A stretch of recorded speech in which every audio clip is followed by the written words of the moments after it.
Usije ukafikiri watu wa zamani walikuwa na elimu.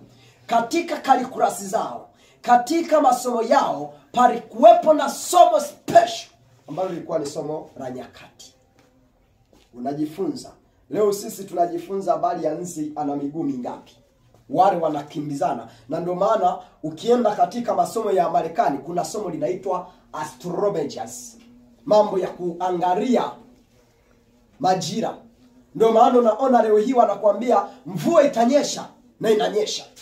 Wanasoma wanakuambia kuna vifaa vinaweza vikadetect na nini. Kwa nini hayo masomo asiyafundishe kwetu? Sisi tumekazana tuna panza na miguu mingapi? Panza na miguu 6. Ukishamaliza kusoma miguu 6, wanataka uajiriwe. Wanataka ujiajiri. Ujiajiri kufanya nini tena? Kitabu cha Mambo ya Nyakati.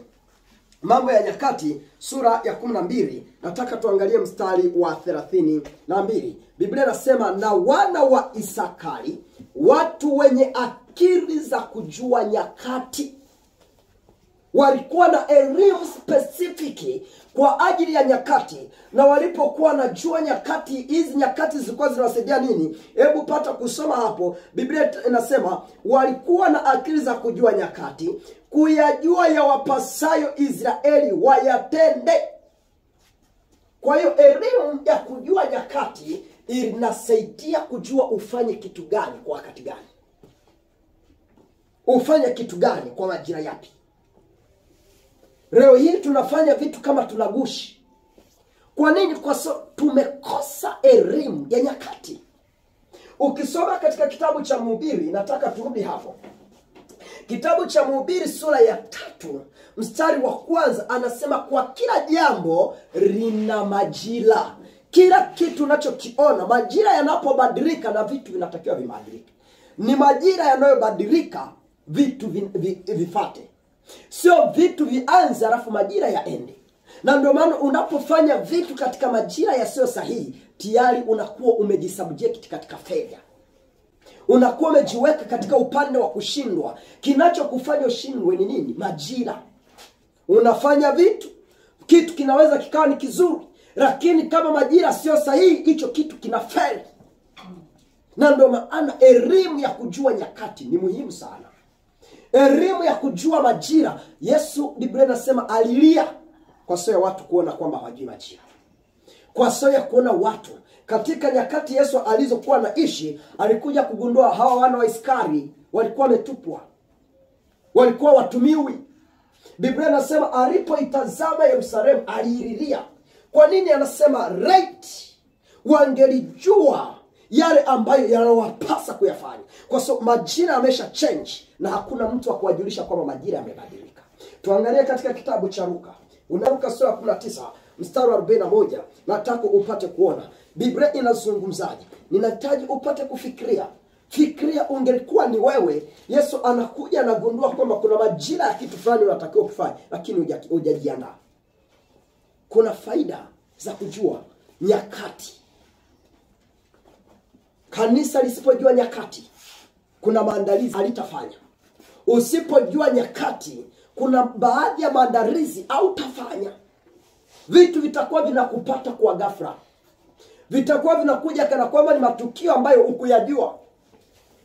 Kitabu cha Luka 19 mstari wa 41.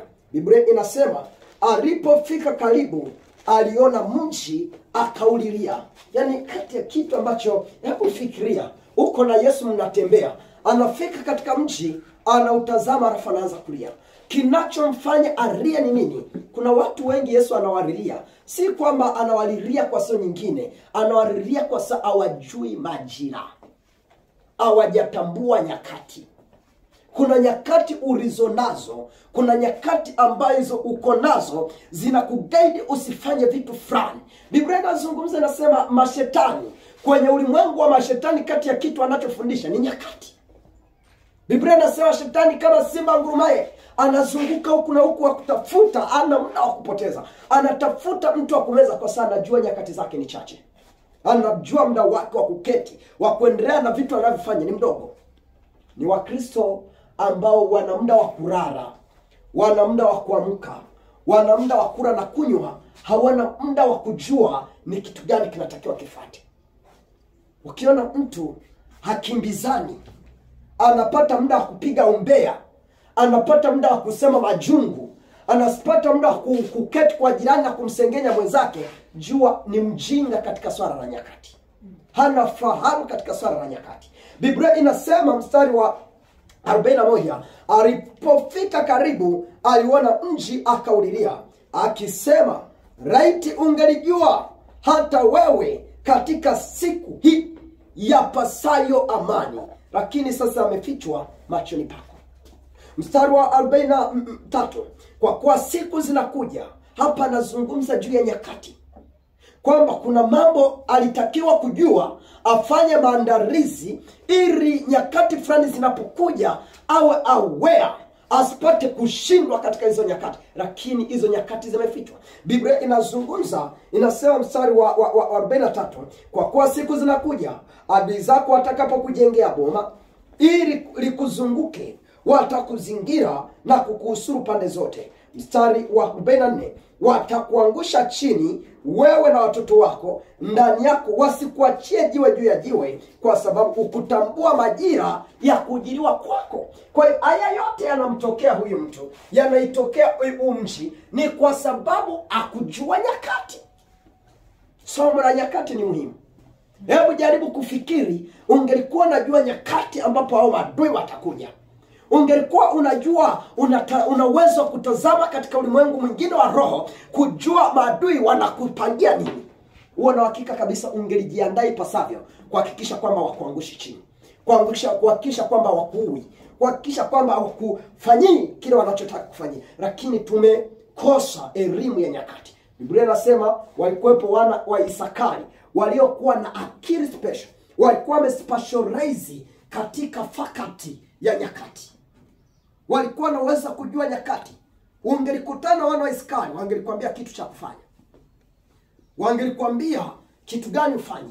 Nyakati zinapobadilika na vitu vinabadilika. Lengo la kujua nyakati ni nini? Lengo la somo hili ni nini?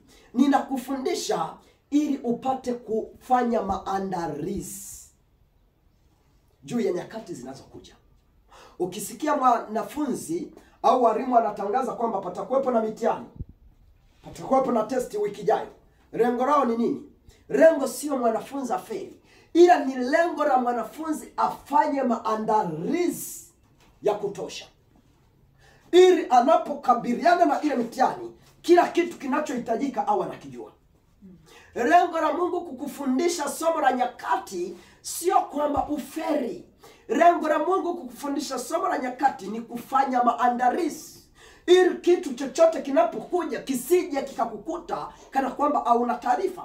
Uwe na information za kutosha.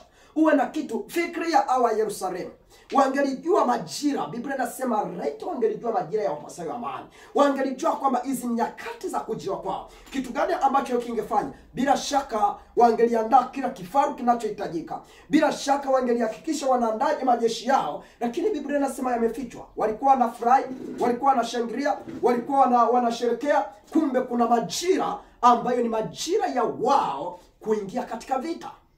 Lazima ujiandae. Lazima uhakikishe unajiandaa. Kuna nyakati zinakuja ambazo zinahitaji maandalizi. Jana niliwaambia, nikasema Mungu alinionyesha wakati nimetulia, mambo yakiwa yanabadilika, wananchi wakianza kuwashambulia askari. Wananchi walianza kushambulia askari. Na nikawaambia, nikasema kati ya kitu ambacho unatakiwa kwa sasa kujiepusha nacho ni habari ya uko chama gani. Kwa sababu itaanza reverse. Ukisema niko Chadema, CCM atakushambulia. Ukisema niko CCM, Chadema atakushambulia. Ni nyakati zinakuja ambazo unatakiwa kuwa neutral. Unasema mtu wako unataka kumchagua, mjue ndani ya moyo wako ni wewe tu na mwenyewe na Mungu wako. Kwa sasa ni nyakati ambazo si nyakati tena za kawaida. Ndio maana nakufundisha na Mungu anatupa somo la tambua nyakati. Ujue cha kufanya katika hizo nyakati. Kwa sababu kujua nyakati, alafu usijiweke tayari kujua cha kufanya katika hizo nyakati, ni mbaya kuliko hata kutokujua. Sijui mnanielewa? Mnanipata?